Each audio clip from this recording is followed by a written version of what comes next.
Hey, what's up, y'all? This is another episode of Dooley Harris Presents. Today we're gonna be talking about changing.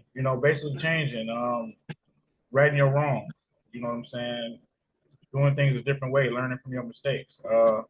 The floor is open. Anybody want to speak on that? Go ahead. Feel free to.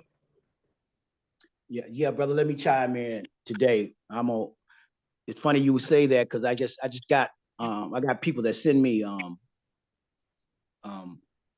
like words of wisdom every day, and the brother sent me one today that said, he talked about failures, and they said failures are nothing but lessons, right?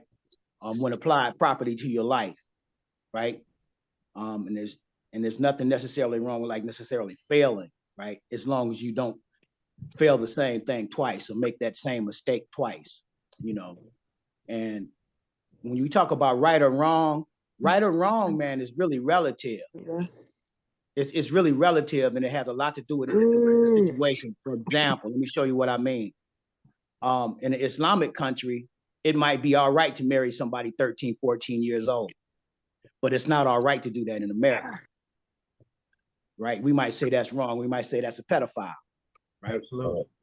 That's why I say right and wrong. A lot of times it boils down to what a group or a body of people want to buy into or believe. So it's really a subjective term. That's what laws are for, so we can get a general standard, so everybody agrees on this particular standard or disagrees on this particular standard. But right and wrong, again, um, it's a subjective term, and it can change, in a heartbeat between two people that already have an agreement, who do, and that we recognize that agreement may not that they had didn't extend over that particular circumstance that they're in right now. you know, Yes. Yeah, yeah, I get that. I yeah, mean, people can say they actually had enough things happen to had enough warnings. And when you stop, you realize, like, damn, I was stupid as hell. Like, why was I doing that so long? And I should have learned after this. I should have learned after that happened. I should have learned after this happened. And then when you finally get it without something happening, do you feel like, I mean, me personally, I feel a gratefulness for certain things, like you knowing that you probably shouldn't even be here. You know what I'm saying? yeah, yeah. I think that is in the midst of it. I mean, think about it. We everything that we do, we did it because we felt like, and some, at least me. Let me speak for myself. Let me speak for myself. Everything I did, whether somebody else thought it was right or wrong, or whether I thought I was right, it was right or wrong, it was right at the moment. It At the time. it, Yep. it was right at the moment for me. Um, and yes, hindsight 2020. Well, I guess it wasn't that right? Because it had came with unintended consequences, right? Or unintentional conditions, stuff that you couldn't foresee. That when you entered in, you know, it was like, a bug in a bag. You didn't know you had it until it flew out. So, Yeah, and that's why they say don't make decisions when you're happy and don't make decisions when you're upset. Yep. Those two different Yep. extremes can cloud your judgment, I feel. Yes, they can. Yes. Um, Anybody have a story to like a close call they can talk about? I mean, other than me getting in the squabble on Sunday, but I mean, I don't know. Like, I be hanging with my boy. I got a partner from the UK. He be coming out here, and he know I'm with the shit. Like, for me, I might be 32, but you ain't finna run over me like I'm a piece of road. Like, you mad because I'm fly. Your chick choosing. So instead of you telling her like, what's up, what's all this, you want to come to the P about it all. That ain't what you finna do. You better off asking me what's happening, homie. I'ma just hit you with the what's bracking, plain and simple. And then you go off of that how you want to go. I'm not like, what is it? I'm very, is it transparent? I think, yeah, I'm transparent. I'm gonna tell you how it is, how I feel. You ask, it is what it is. What's happening, bro? This your chick? Oh yeah. Well, shit. All right, bet. What you mean, bet? Oh, whoa, cuz. I'm like, whoa, pause. You see this red bandana hanging on my pocket? You know I'm a bet. First and foremost, respect me. First action, oh, what's up, bro? Who's you? Oh, where you from? Okay, it is what it is. What's that? This your chick. Oh, but you talking to her. Okay, and you just said she your chick. But before that, I didn't know. I mean, holla at her, don't get mad at me. And I walked off. But when you call me a bitch, oh, I'm going to beat your ass. So at that moment there, he forgot. Or, well, not forgot. Yeah, he must have forgot who he was talking to. And realized after he was done and over with, damn, I was wrong. I should have just got at her instead of him. So maybe he learned his lesson. Do you think in the near future, or do you foresee yourself having a different approach to those type of things? I mean, yeah, I believe in change. So, I done elevated too much. But yeah, to answer your question, yeah, I do. I do see myself approaching different. It's just like it would have been good if he wouldn't have said the bitch word. That's all. Well, that's a trigger that's been chiseled into our brain, where it's a no. It's automatically set something off. It's a trigger, and then I don't understand the fact that some people, men, use it as a term of endearment in our culture. Like, and it's something they do. I mean, like, I was not in that type of generation. You know what I'm saying? Like, you had to do something about that when that happened. Right. But going forward now, hearing that, I kind of laugh in a sense of the fact of the matter that you're using words to trigger me, to get me to react. You live in rent free in my head. Your words are making me move. That's unheard of in that sense, isn't it? Yeah, like I mean, man, see, I'm light skinned as hell, but I'm still a nigga, period. My Well, daddy is African American. My daddy is a GD. He didn't know I know, but I found out. He didn't like red. So, with that being said, I mean, he was in the Marines, but he still had his little background. The man, I was always the one who was, oh, you ain't black, you what? Well, you better look at my pops again and realize who you talking to. You are what your daddy is, What you think and Abdul went through? man, and then my name is Abdul, so of course I know every person that own a gas station. And I'm like, wow, really? Is this really what this is? yeah. And then So to this day, like, I run into people, they automatic. But you know what? What I learned with the name I have, I didn't mean to cut you off. Excuse me. What I learned with the name I have, the Muslim people, they have a brother. They're more brotherly. They're more of a, you know what I'm saying? They're more opening. They're more welcome to have you in. Like, even after I tell them like I'm not Muslim or anything, they still like, still have me in good that graces and name stuff like powerful. that. That's why Yeah, very. So I'm Muslim. I dealt with that my whole life, and I learned very quickly. I mean, from the gate, I learned quickly to adapt to it.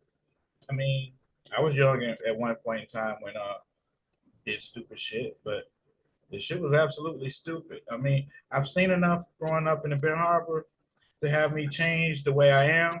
And in order for me, I can't speak for anybody else. I had to get out of that environment because I could have easily been a number or an unsolved mystery in that place.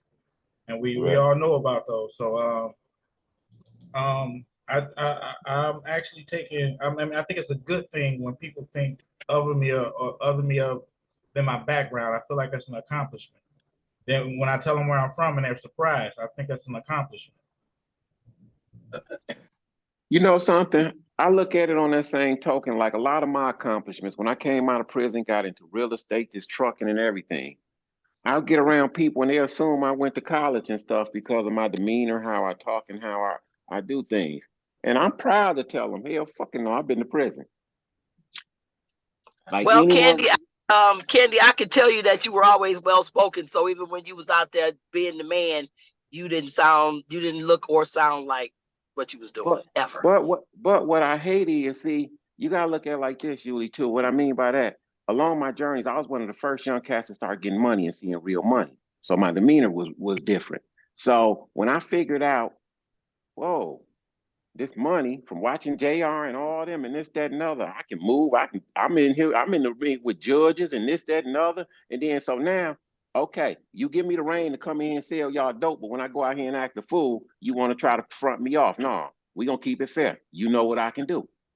So I say that to say I saw money in a whole nother realm. And a lot of our brothers never saw that. So we dressing up to be what they want to be. And that's why I kept saying, like, I'm always going to be me, because when you get money and you get into this social network, you got to kiss ass. You got to do this. And people don't understand that. I'm like, shit, be yourself. The money don't make you. The Yeah, money it ain't depends on where you are, because you the prototype to people like Jay-Z. He did exactly what you did, but now he's doing what he's doing. He's so dope.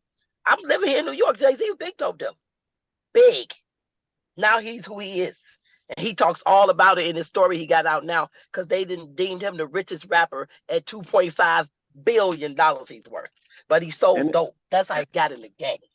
And the thing is, So a lot of us done that, but it was like, okay, we didn't get the rock, or we jumped out there, we done everything, and it's like, now it's time for people to look at, the money don't make you. Money ain't nothing but a tool.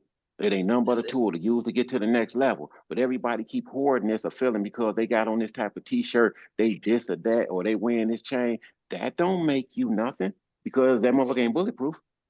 I want to piggyback off of what you said now. Okay, you do things, you get to a certain level, you accept it in their presence, but when you go out there and act a fool, then yeah, cuff them, lock them up, throw them under the jail, right? Now, when you in that same presence of your peers, when you get to that level, you got the same worries. Is that a true statement?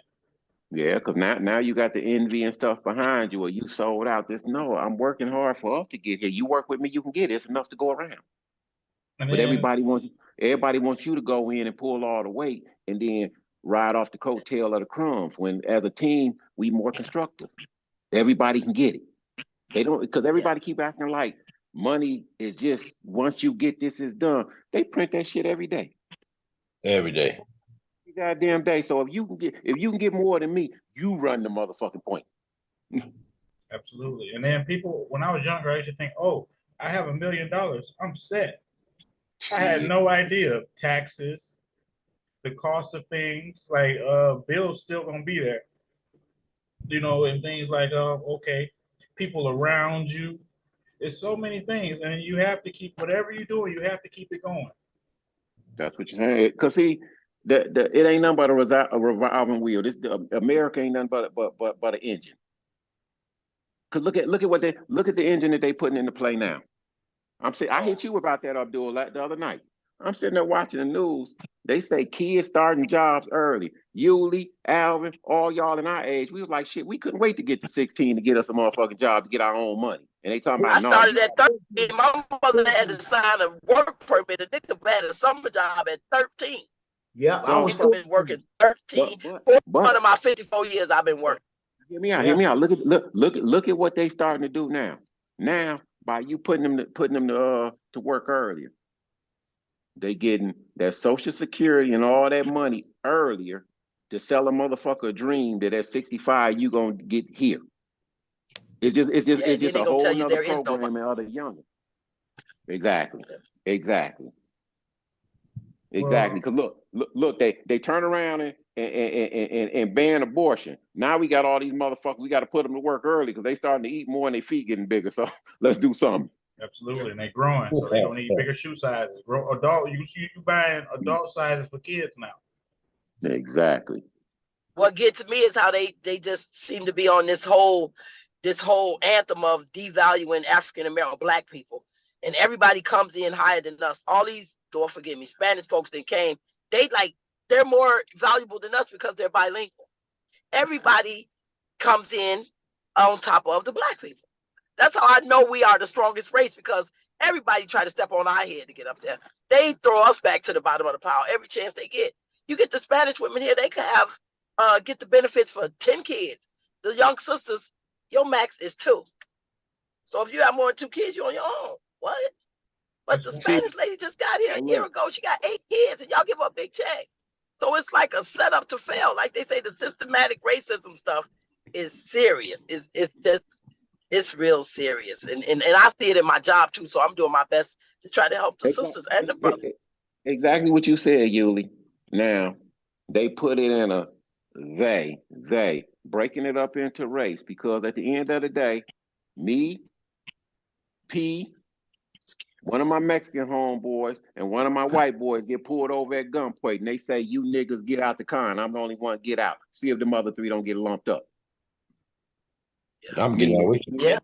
No, but I'm saying what I mean by lumped up is all of us is considered niggas. So now what Yep. they do, the same shit that they was doing in Milwaukee and all these other states and stuff. So Texas trying to get the money or whatever the case may be. So fuck yeah, we'll get these Mexicans all this money to get them here. We'll get these blacks all this money, just like back in the day with the blacks. Back in Milwaukee, shit, that's why so many little motherfucking hoodlums running around there. They giving a motherfucker $2,000-$3,000 for every 3 kids or something up there. Motherfuckers Yep.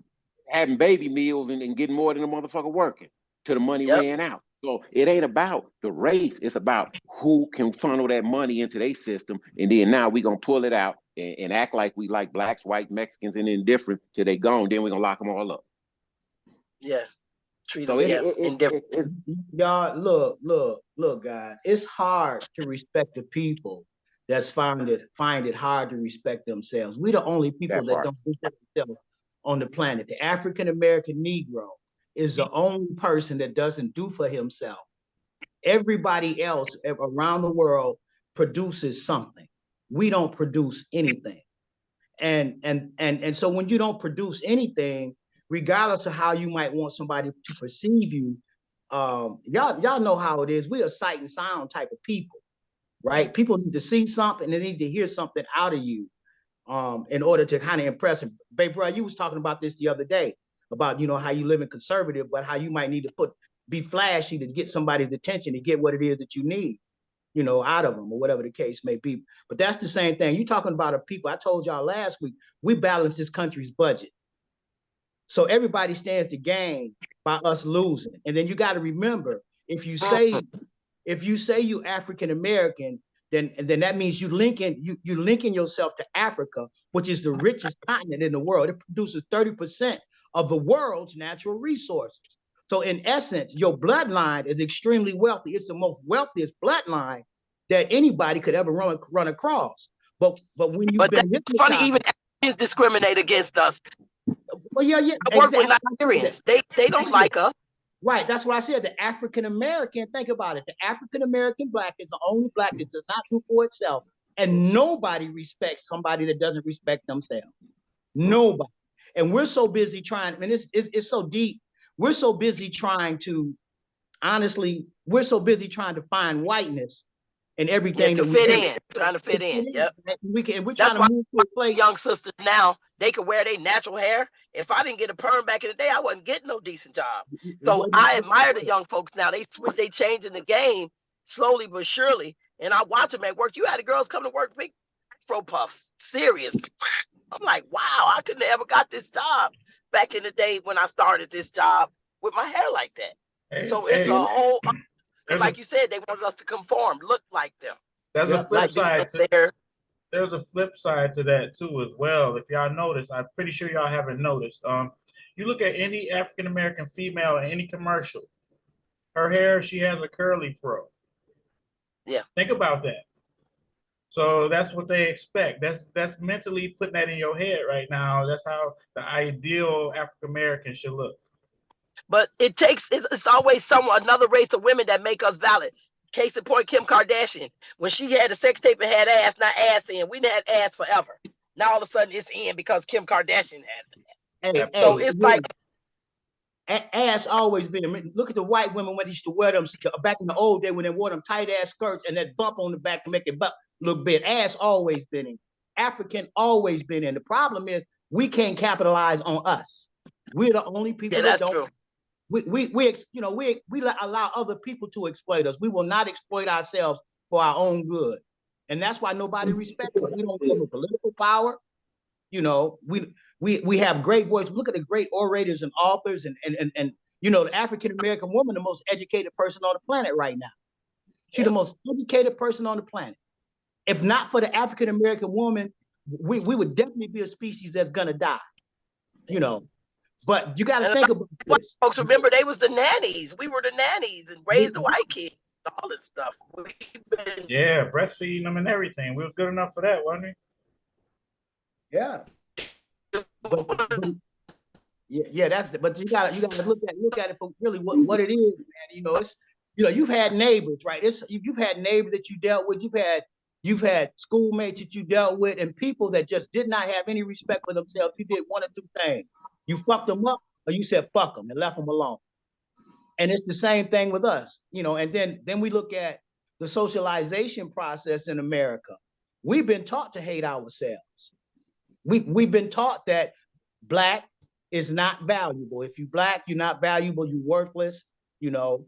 And you learn through repetition. And when you see negative imagery over and over and over again, and it's a reflection of you, you can't help but, you may not realize what's going on. Your subconscious keeps everything that you see, feel, hear, touch, and taste. Your subconscious keeps everything that you see, touch, feel, hear, and taste. And when you're hearing multiple and negative, redundant messages about who you are, eventually something will trigger that, and you'll act like that, or you'll necessarily be like that. It comes like that out in, like, say, on black violence, right? Like, no disrespect, y'all. No disrespect, please. But think about this. The Ku Klux Klan killed us, right? Aryan Nation killed us. British killed us.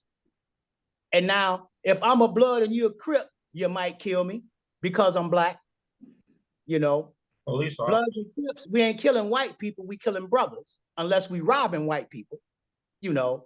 So we've been targeted for destruction, and we do it to ourselves as well. And when they get you to the point of where you're doing it to yourselves, they no longer need, say, a Klansman per se, you know, because now you're on autopilot. You've been socialized into a society that has said you are not valuable.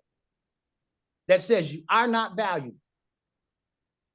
Now, I could just probably end it and say this. If I was to go out and shoot a white boy right now, what might happen to me? You're gonna go under the jail. I'm going under the jail. But if I shoot a brother, might get second. You're going in, but just not as long. Not as long. I might get second degree. You might get probation. I might get probation, depending on how I tell the story. And that's crazy how they decredit our value like that.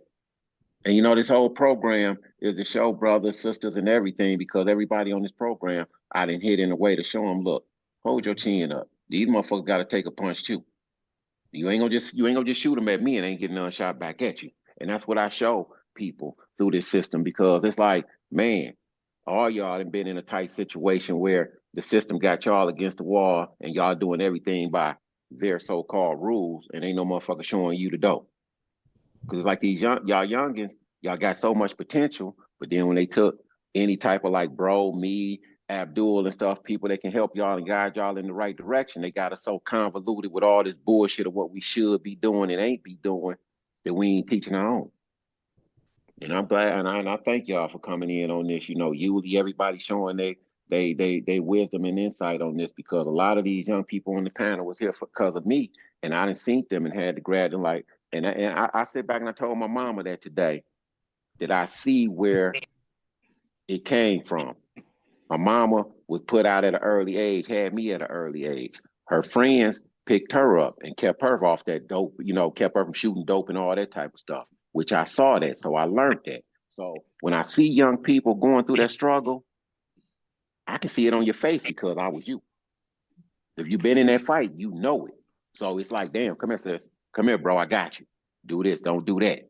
And that's that help in us. And a lot of us had that, but now in this new age generation, we ain't got them OGs. Like we was talking about your mama, Baby M and brothers and all the gamblers and stuff, Yuli. When I was young and came off the porch, I was one of the youngest guys that came off the porch.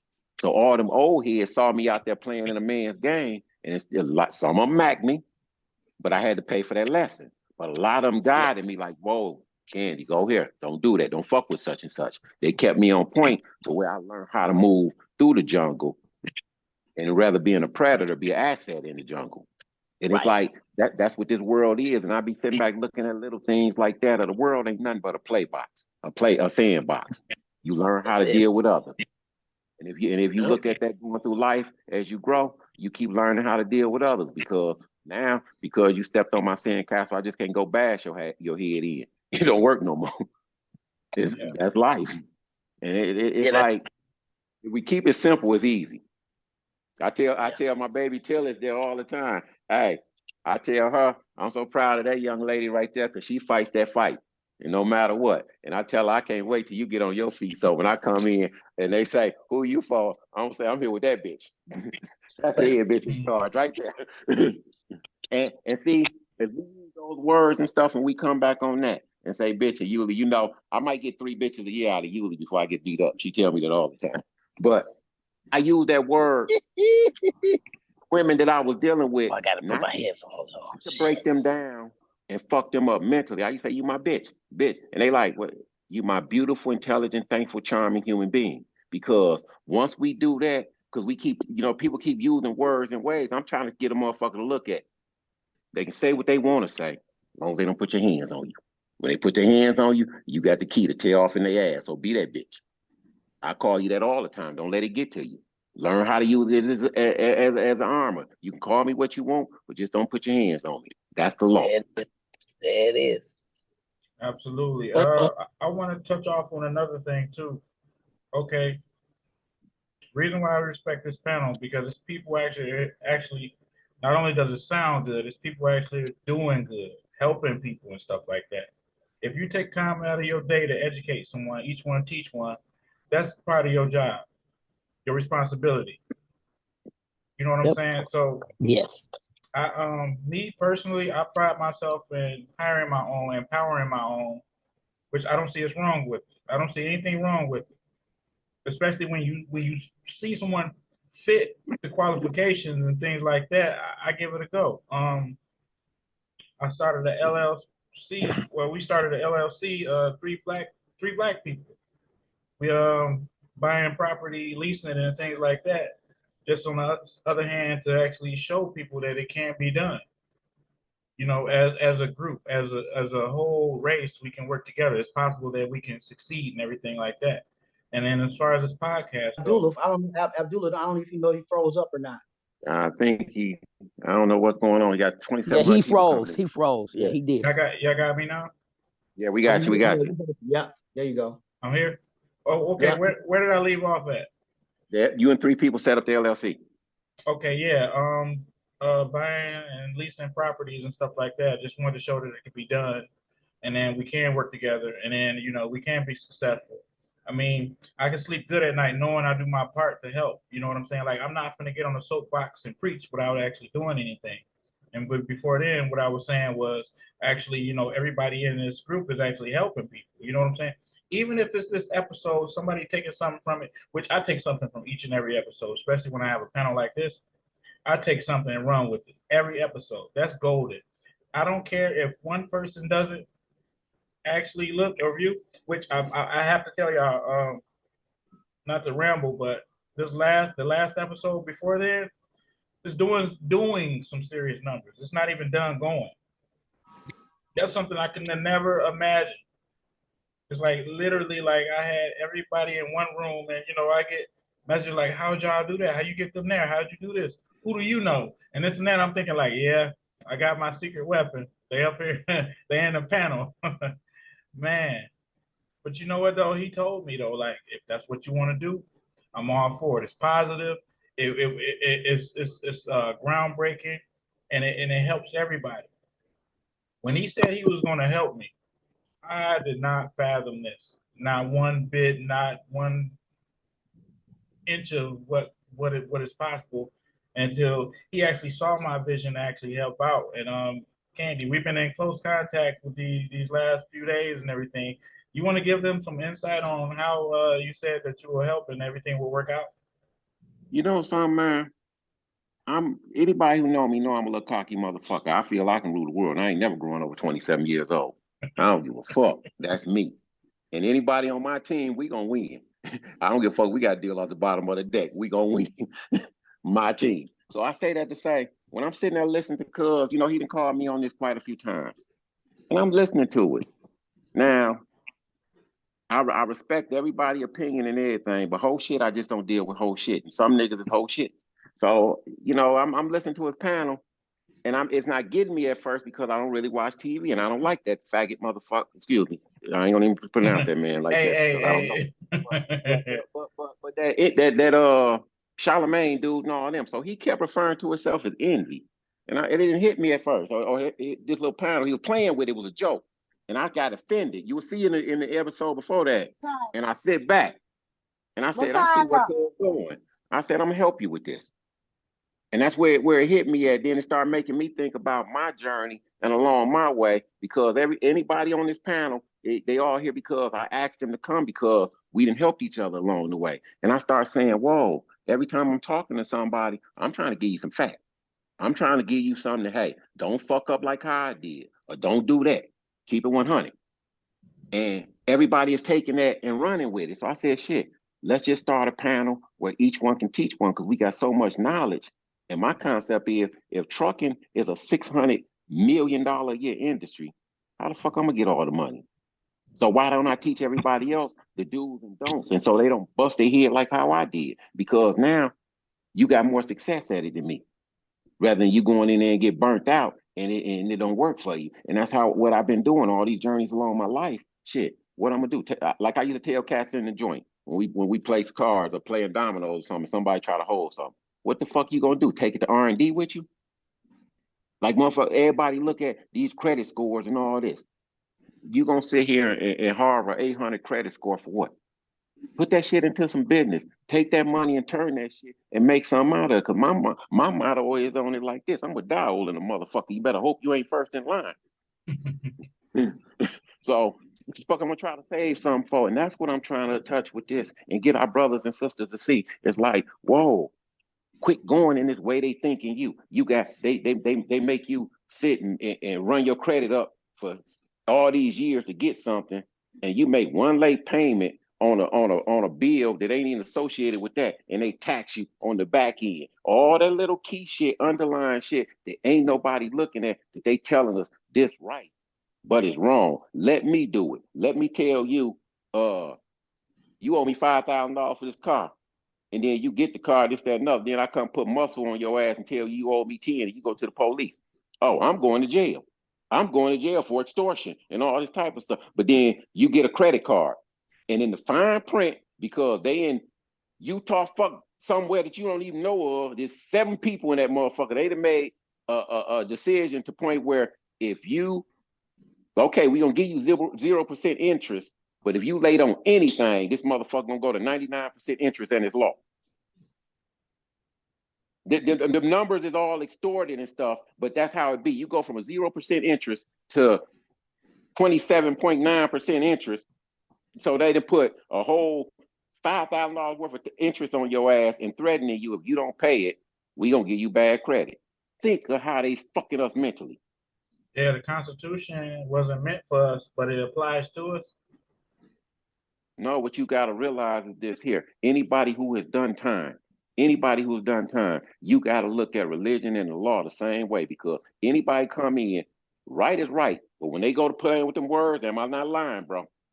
And am I not lying, Yuli? When they go to playing with them words, and then you sitting up in there in 8, 5, 10 years, and then you fighting an appeal, and then they affirm your shit because you misword a thou or a they.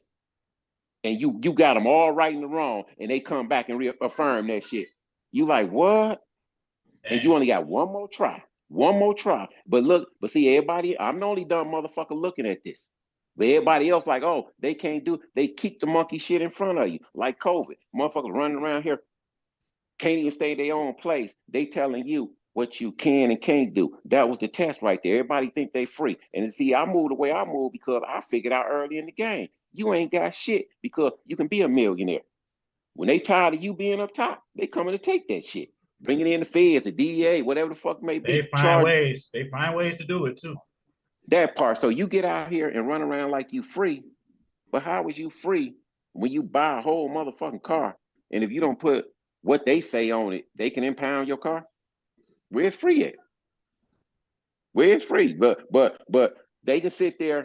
You can come all in my space, put your hand on me, and I push you and say, okay, I push you and say, you too close. I assaulted you, but you can come in here and whoop the shit out of me, give me 3 warning shots in the back and holler, stop resisting. And it's okay. They doing their job. Yeah. So where's the right at? Where's the wrong at? I'm not telling nobody to up high. I'm just telling the motherfucker to think. Look at what they doing to you, and then you turn around and say, "Whoa, how is that fair?" Because you said so. You That's said why I said right and perfect wrong. example. Perfect example. Perfect example. A motherfucker look at it like this. Well, I'm using facts, not to just for a motherfucker to think. Your car, you get that motherfucker and you don't pay on it. If we go right now and get a car and don't pay on it, it's fraud. But I go get that motherfucker, pay for on it for a year or whatever the case may be, and don't decide to pay on it. The bank, they gonna send a tow truck. They gonna catch me slipping. They ain't gonna come head up like you got to give me that. They gonna sneak you. So now when they sneak up in the yard and you catch them, and then somebody call the police, first thing come out their mouth, it ain't criminal, it's civil. The police bag out.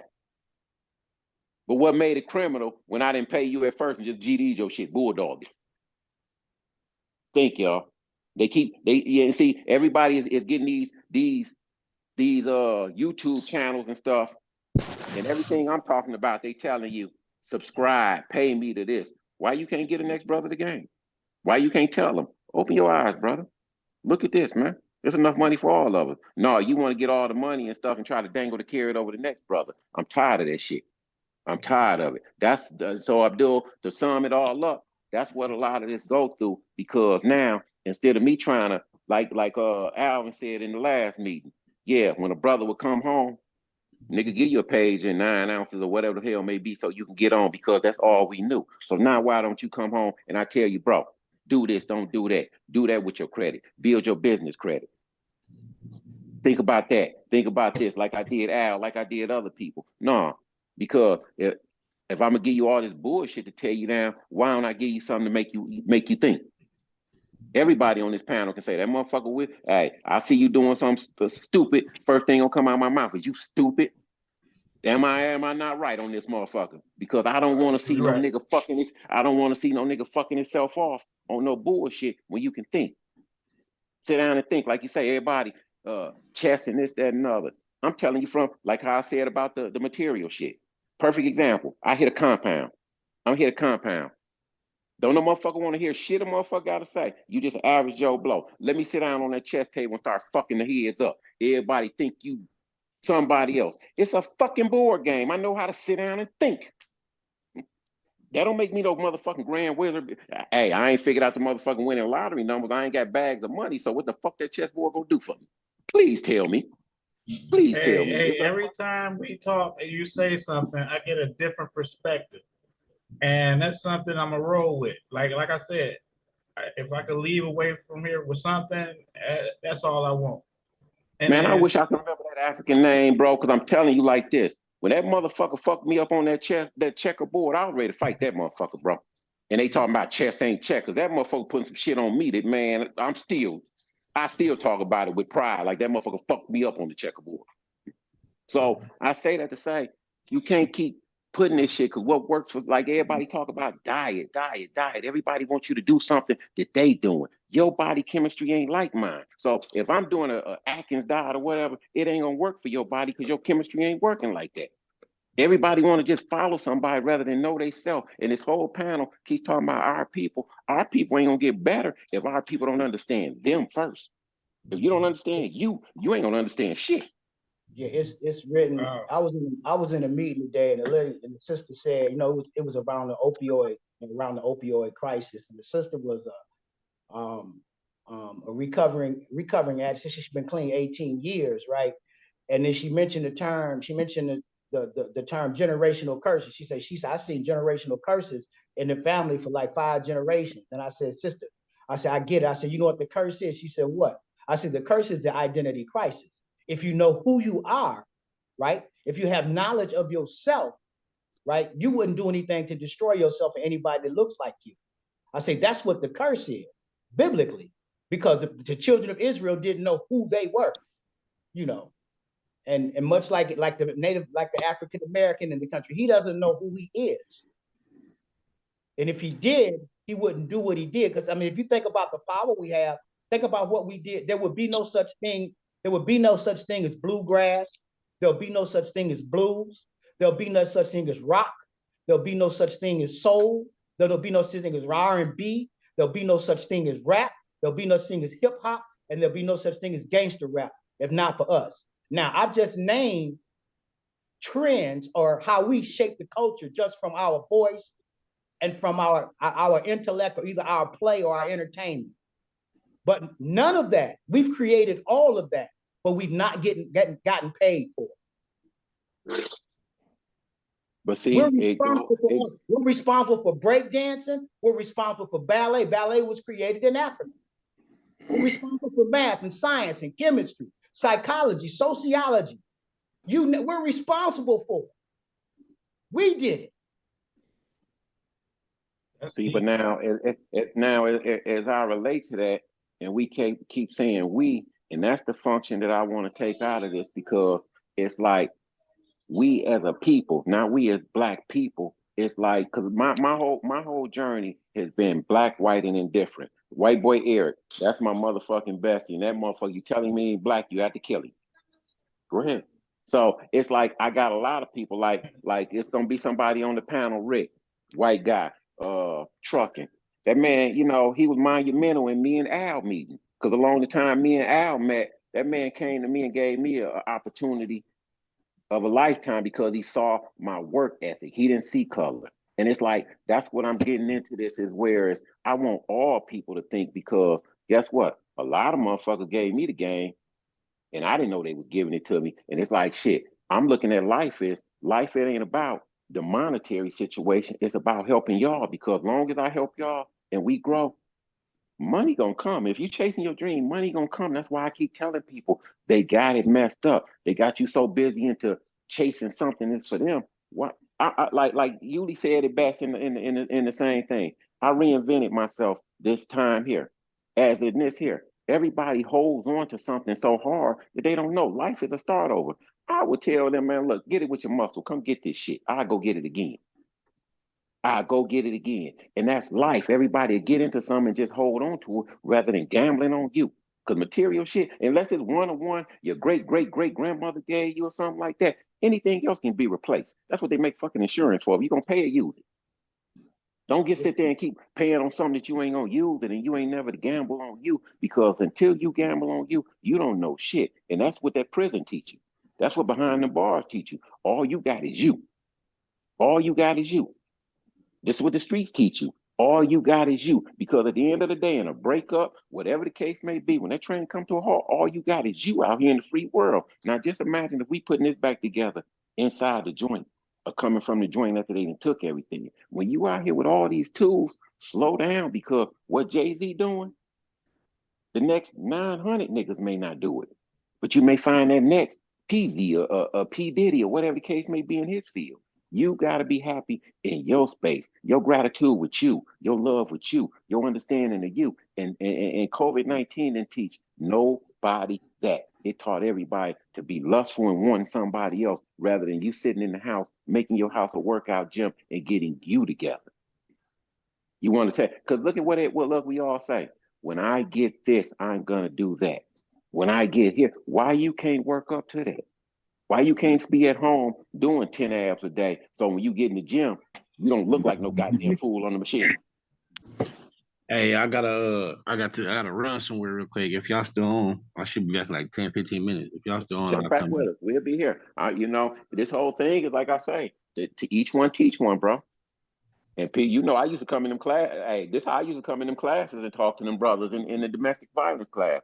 I'm not gonna sit here and let you feed these brothers. Nothing's gonna send them off.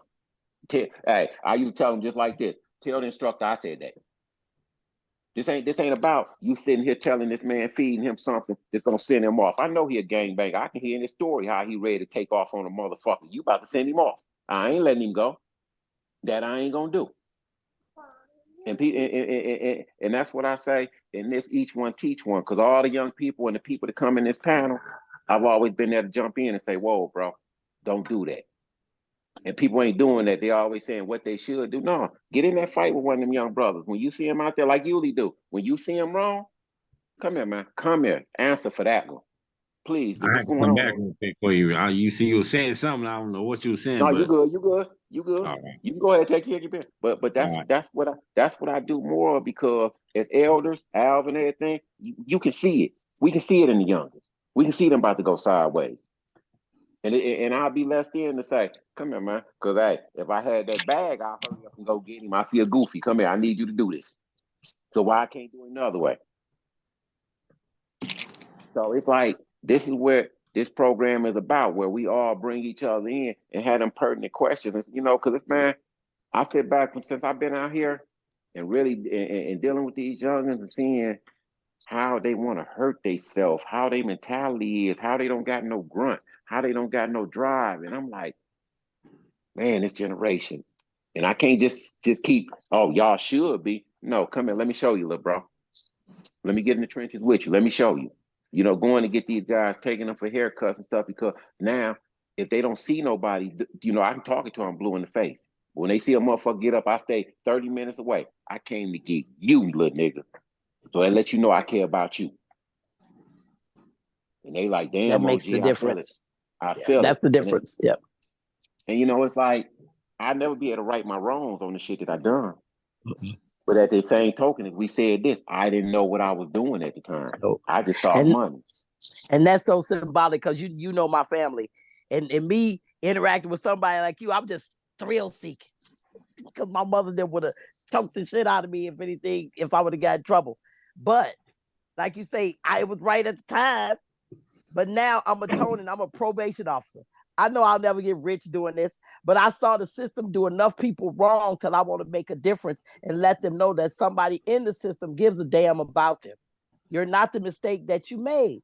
You make, as you stated, like with credit, you make one misstep and that's just messes everything up. That's not your whole life. That's just one mistake. But the way the world and the system is set up, you will pay for that mistake for the rest of your life in a lot of scenarios. And that's just not okay. And it seems to be only for certain groups of people that apply to. It's not across the board.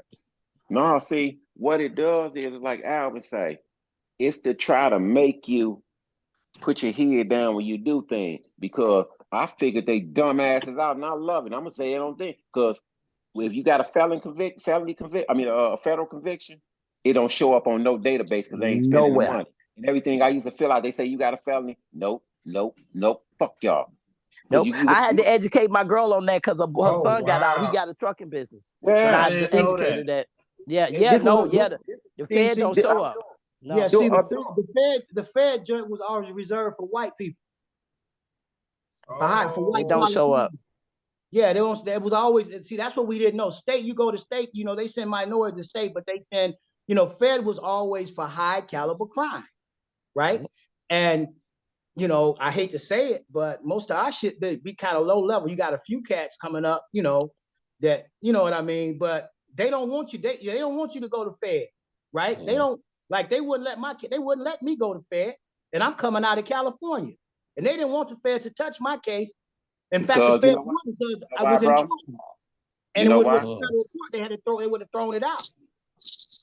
Oh, wow. So they had to prosecute me at the state level in order to get me. Hey, we got a second. You mind talking about that case? I'm just interested, though. I mean. Yeah. So matter of fact, I think Roy kind of gave y'all a piece of how my life was. He talked about me being in Georgia. What he didn't tell you, when I was down there, I was a corporate trainer for a restaurant corporation called TK Trips in Rockola Cafe. Okay. Best job I ever had. Best job, making $800 bonus a month. My rent was $465 a month. We talking 1980, 83, 84, between 83 and 86. Nigga, you telling my age, slow down. Yeah, well, you put it out there. That's when I was born. 83 and 86. I came home, so I was down in Georgia, but I eventually ended up out in California, in Pomona. And on my way out to Pomona, I hit Barstow and Ludlow. Anybody that ride out of Arizona going to California, you know what I'm talking about. Barstow and Ludlow is the last motherfucking stop that you're gonna get at before when you get in the California state line. If you don't stop at that filling station at Barstow, you're dead. You're not gonna make it into California because it's 400 miles from there to get in. Anyway, my car broke down. And I was filling the trailer with all my furniture in it. When I hit California, there are two things you need when you go to California: a telephone and a car. If you ain't got a telephone in the car, you in some big trouble. You got to really get nasty and get grimy. Well, guess what? I'm from Benton Harbor. So I got nasty and I got grimy. But I also got a job at Carl Jr.'s. I lived in Crip neighborhood. I was messing with Centown Crip brothers. First name basis with a lot of them cats. They was trying to put me on. I was like, I don't roll like that. Love y'all to death, but I got something else I need to do. I worked at Carl Jr.'s, and Carl Jr.'s gave me a red shirt and some gray pants. So I'm in Crip hood every morning on a bicycle going to Carl Jr.'s with a red shirt on, coming through Crip hood, right? I'm just telling you now, you can't make this, Julia, you caught it. You can't make this stuff up.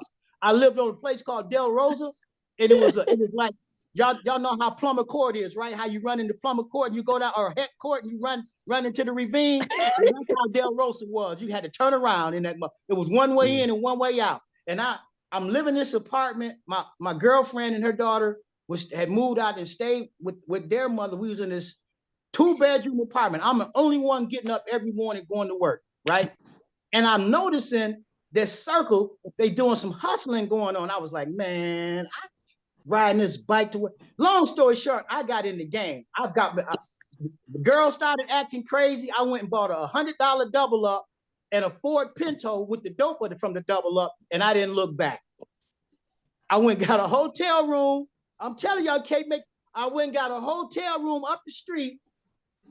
But I can make y'all laugh like, but from a lady named her name was Miss Wu, and she called me Willie. My first name was Willie, why you got 50 hoes up here?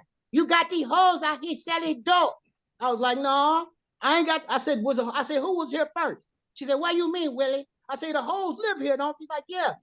I was like, so I ain't got them selling nothing. I said, I got them paying you room money. You know, that's what I got them doing. She said, oh, yeah. Keep up, Willie. Keep up, Willie. You know. Anyway, long story short, man, I ended up, I have never wanted to be, how you say Big Willie in the dope game. That wasn't what I wanted. I wanted enough money to pay my rent, you know, take care of my car, take care of my daughter, have me a decent place. I wasn't Big Willie. I learned to work at an early age. I cut grass at age 9 and 10, shovel snow and fair plane, trying to get money because I love to work with my hands and my head. Anyway, I hadn't been in Benton Harbor 10 years. The last time I was in Benton Harbor was when I saw Roy. Hadn't seen him since. Got out in California, and I had a guy that did come out and stay with me, and y'all know who he is. His name is Ed Buchanan. Out of Benton Harbor. Me and Ed Ed's mother and my mother was close, thick as thieves. And so quite naturally, me and Ed was cool. And especially because the house I had after college was out in Benton Township, around the corner from Ed. He had a key to my house. I had a key to his house. I had a key to his mama's car. She had a key to my car. When he fell on bad times, he came out to Georgia where I was because I was a corporate trainer. I gave him a job and told him, I said, listen, you don't have to pay me no rent, but you need to give my girl $36 a month so you ain't living here free. He couldn't do it. So he stayed for 90 days. I had to send him home. I was like, no, I need men up in here. I don't need boys. If you can't come, and I'm making sure you're earning the money that you need, but you can't give my girl $36 a month. Now you're disrespecting me, so you got to go. Didn't talk to him for 3 years. In 1991, I called every year I would call his mom for Mother's Day, Christmas, Easter, you know, because she was like my mama. After I called my mama first, I called Mama Lou Buchanan. Ed just happened to be in town. He had been staying in Detroit. She said, hey, your boy here. I was like, is he now? He's like, yeah. He gets on the phone and we start talking. He started talking about, you know, the game, asking me about the coke, this, that, and the third. And I told him, I was like, look, Ed, everybody and their mama selling coke out here in California. You need coke, come on out. I got you, I can plug you up. He kept saying, hey man, why don't you send me some? I was like, well, I ain't into that. I said, come on out, we'll hook you up. I'll show you a few things. I said, but you know you can't stay because you don't like to pay rent. We laughed about it, you know. But as it progressed, he eventually talked me into sending him 1 ounce of weed. I didn't know he was messing with white boys. He said he had these white boys that had a lot of money. I didn't know they was police. I was about to say he ended up telling on a lot of motherfuckers. Well, and so notice I said I called his mama, not him. Didn't know he was in town, right? Hadn't been in Benton Harbor for 10 years, so the law enforcement didn't know me, and and prior to that, I hadn't even had a parking ticket in my life, ever. Okay, didn't have a parking ticket, so I wasn't on the radar. And so what I didn't know was he had got caught up. I still don't know how he got caught up or what he got caught up on, but he was caught up. And what has taken place so far is you got an informant now picking his own target where no crime has been committed, because he knows that in this relationship, and I'm gonna get to how he got me. He told me Lou was losing her house. When he told me Lou was losing her house, that's mama. I went into action, right? Now, I don't know. I ain't seen Ed since he left Georgia. I don't know he on crack. He wasn't on crack when he left my spot. I don't know he cracked out. I don't know he don't value our relationship no more. I think he's the same old brother that he always was with me. So I'm willing to take the chance. I mentioned a couple people. I'm gonna throw the name out. Keith Curtis. I've never met Keith Curtis, but I know Keith Curtis, right? He was a shorty. He was younger than me. I lived on Cash. I knew who he was. And I mentioned the police. When I talk about Ed, when Ed got ready to, when he got me in the position to get ready to do a delivery, what I didn't know, he was recording all of our conversations.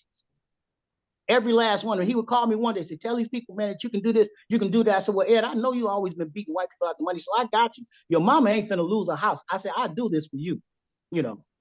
And I'm talking to these white boys, and I'm talking to them like I'm John Gotti, like I'm big. I wasn't doing none of that, you know, but it's on tape.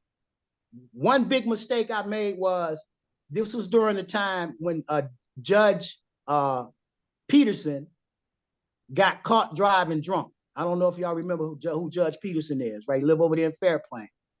Okay, had a daughter named Amy. She was in a band with me when we was growing up, and my cousin used to bang her. Okay, white girl. When he got arrested, I'm talking to Ed on the phone, and I'm saying, yeah, look at him. He locked up all of them people for driving drunk, and now he got caught driving drunk, and I bet he don't go to jail. Bitch ass. I said, that's why my cousin used to bang his daughter. We used to smoke weed in his yard. Do you know that shit was on tape? And guess who my judge was? Peterson. You can't make this shit up. He knew me. I was drum major in the band. Every time I marched through the corridor, y'all know how the band come out that back door? He parked his black sedan right there all the time and high-fived me when I'm high-stepping through that motherfucker. He knew who I was. Yeah. You feel me? Wasn't supposed to be on the case. He's supposed to recluse himself because he knew me personally, but he did not. You feel me? Anyway, long story short, I had sense enough to, they bought me a plane ticket. They sent me $3,000, and they thought I was bringing dope on the plane. Well, I ain't that damn stupid, right? I ain't that stupid. I already know y'all gonna check my luggage and all that kind of stuff. I ain't that stupid. Long story short, they picked me up in South Bend, showed me $50,000 cash, tell me there's another $50,000 in Benton Harbor. I was like, well, I'll see you in a couple of days when I get the dope to you. Just had the money ready. A day later, I made the delivery. And lo and behold, there was police. First question I asked was, where was Ed when I got into town? He wasn't there, and I should have knew something then was wrong then because he wasn't there. And I had told Ed, I'm not giving this dope to these white boys. I'm going to give it to you. You give it to the white boys. But now I'm down here. I got this dope. I can't find Ed. I got to give it up. And my thing was to give it to him, get in the rental car, go back into Chicago, buy a ticket, and fly your ass out. And don't give them 8 hours to catch up with you or whatever the case may be. That was my plan because I had to get rid. I had to do what I had to do and get on. Man, drop that shit off at the the Red Roof Inn on Pipestone. Went into that hotel room, and everything. My whole system was it's like the spiritual started talking to me. Something ain't right. Don't do it. Don't do it. But I said, man, shut your punk ass up. Go in there and make the delivery and get on in there. And she went in there, and goddamn it, Roger D, who knew me when I was a kid, was in that motherfucker. Yeah, Roger D, who knew me when I was a kid, and he knew my pedigree, knew my family, was in that motherfucker. Gray, you fucked up, boy. I started to call you and tell you. I said, man, you know what? If I had these cuffs on, I'd kill you. Because you know this ain't me. Anyway, long story short, had a case of entrapment. They didn't bring Ed into court, and that's all I needed. I needed him to come into court and tell the truth. Tootie Potts was in my courtroom. He can tell you everything. Y'all know who Tootie Potts is. But Ed Buchanan sold me out. Appeals court tried to give me a break. They, because I claimed ineffective assistance of counsel, and they told me that they would remand my case back down for ineffective assistance of counsel if I could have proved if he would boast of my claim that he created the crime and I did not, because they didn't have any evidence that I ever committed the crime before. When you claim entrapment, the police have two things they have to show.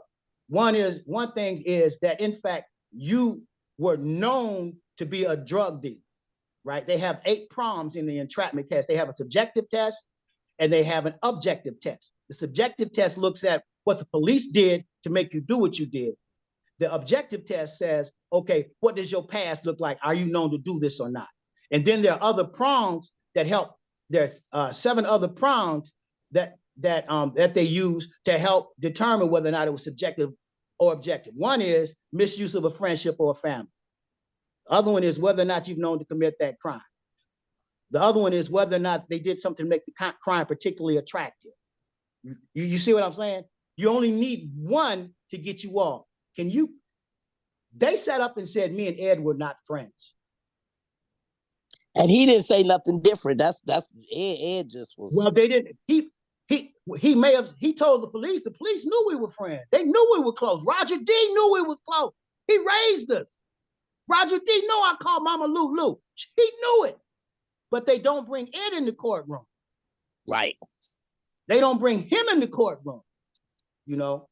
So Abdul, it's more to that story, but I had a case of entrapment. Appeals court tried to give me a break. I built the affidavit, and I couldn't even get my own sister to get the affidavit signed. She was too busy trying to steal my inheritance while I was locked up. That house on Superior, Roy, and that 68 Plymouth was supposed to be mine. You know what I'm talking about.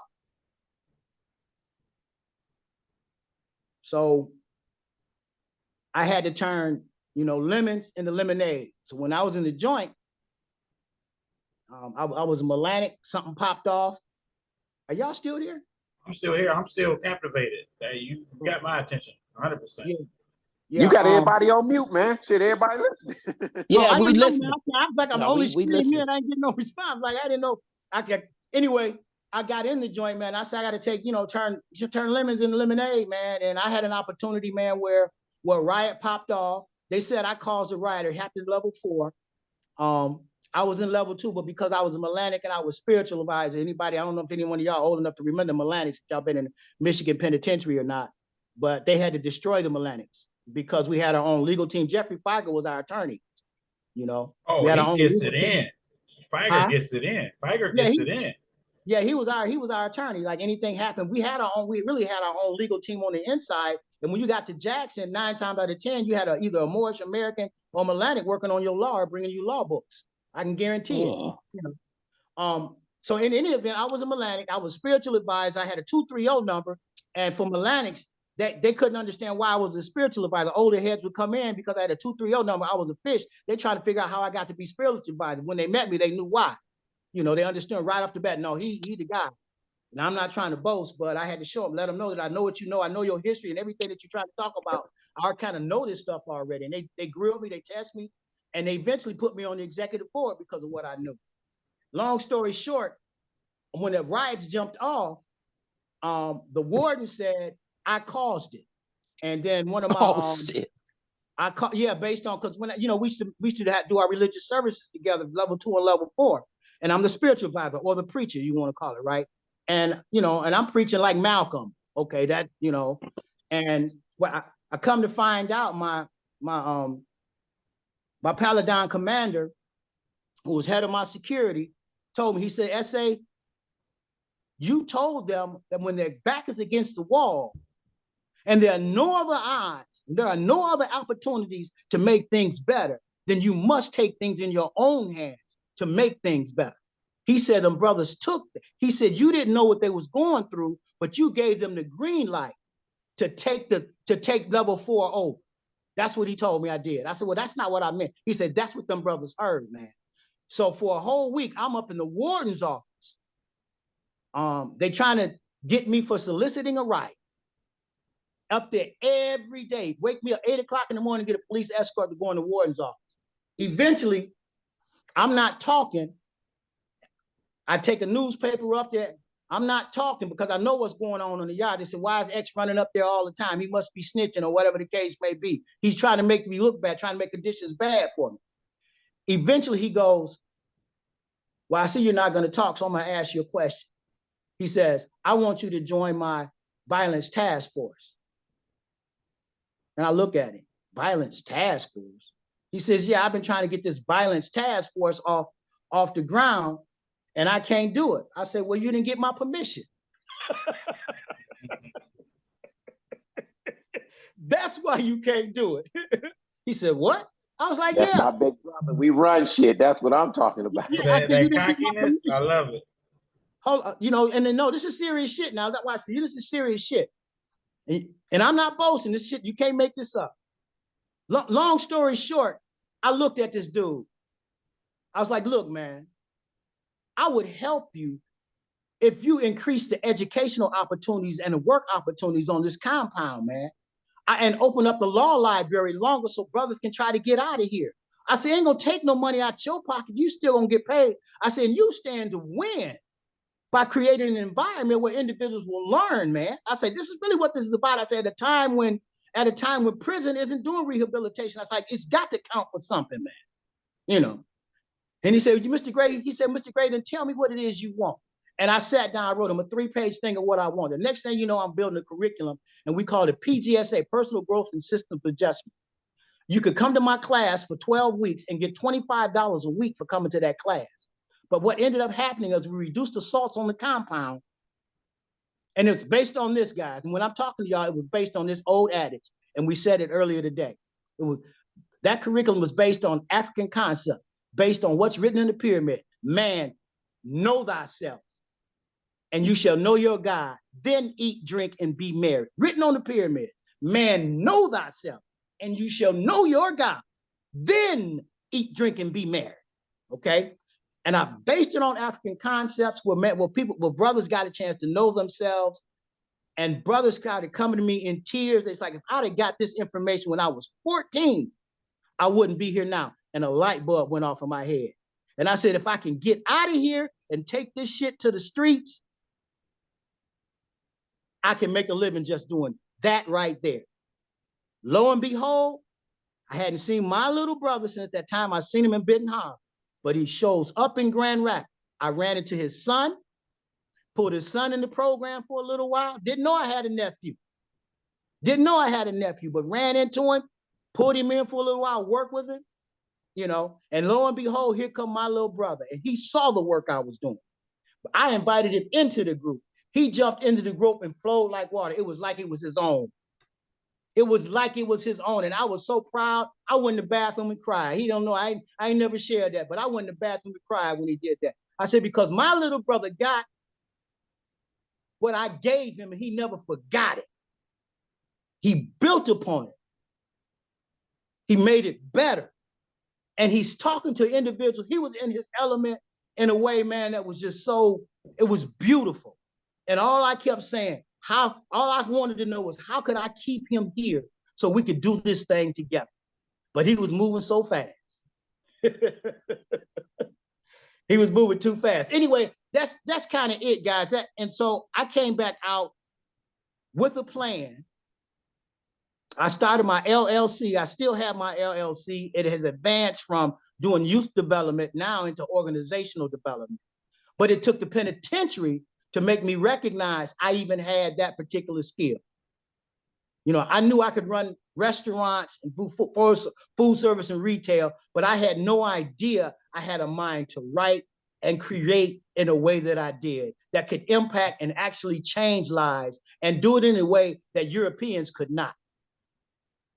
That's what blew me back, is that I could write in a way that would attract the people that look like me, and it would change their life almost instantaneously. And I think whatever God y'all want to call for that, that's who I think. You know what? This is very inspirational for me, coming up where we come from. Like I said, you would never know. You sound like a best-selling author right now, and I'm proud to be where we from, considering the simple fact, like your wisdom doesn't have a place. You know what I'm saying? Your wisdom comes from the deepest depths of anybody. Anybody can relate to what you're saying. You know what I'm saying? Have you considered writing books or anything like to that level? Yeah, I got one called Tragedy of a Snitch. Oh wow. No, seriously, yeah. And then Black Man Still Standing. I stopped writing Black Man Still Standing on the cusp of Obama getting elected for president. Prior to me writing that book, I didn't want it to be I didn't want it to be about race. Black man was the odd man out. You could be white, you could be Mexican, but the idea of black man, because the term black was used for something negative, right? Black man still standing. In other words, like DeLorean, General Motors fucked DeLorean over, right?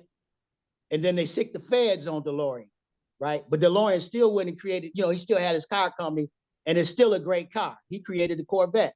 Well, he would have been originally, the way I was writing the book, he was the example of the black man that's still standing because he'd been blackballed. Okay.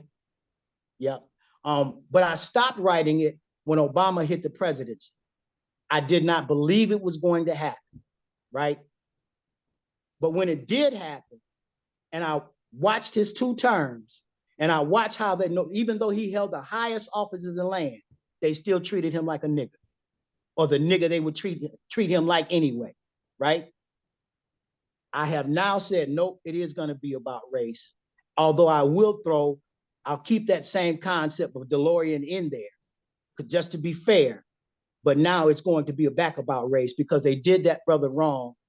And then that brother did wrong. I don't like to talk about it, but that brother did wrong with the Flint water crisis. If y'all didn't see that video, that pissed me off about Obama. I mean, prior to that, I could have probably put up with what he did because I understand like Clarence Thomas, he got a gun to his head. When you get at that level, y'all don't know the threats against your life. The threats against your life are for the very people that you're representing. That's the government. That's why Clarence Thomas is doing what he's doing.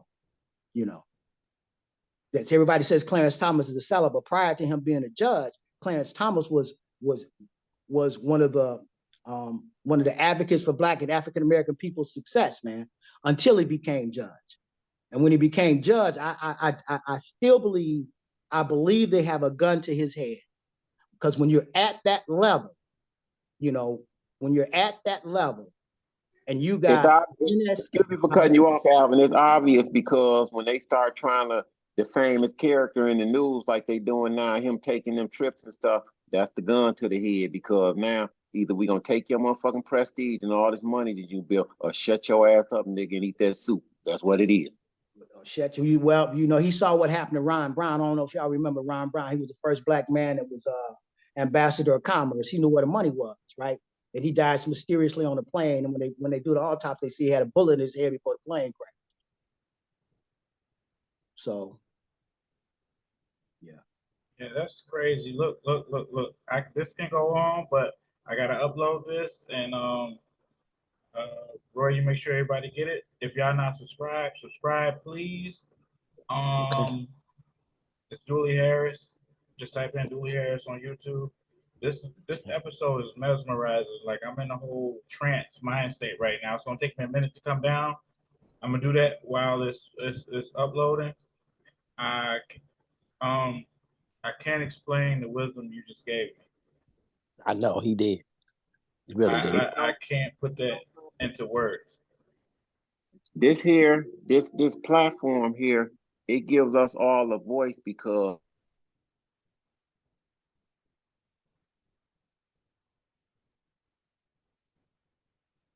body is fact. It's public record. All this shit is public record that we talk about. And it's to make another person see that, look, I done been in the trenches.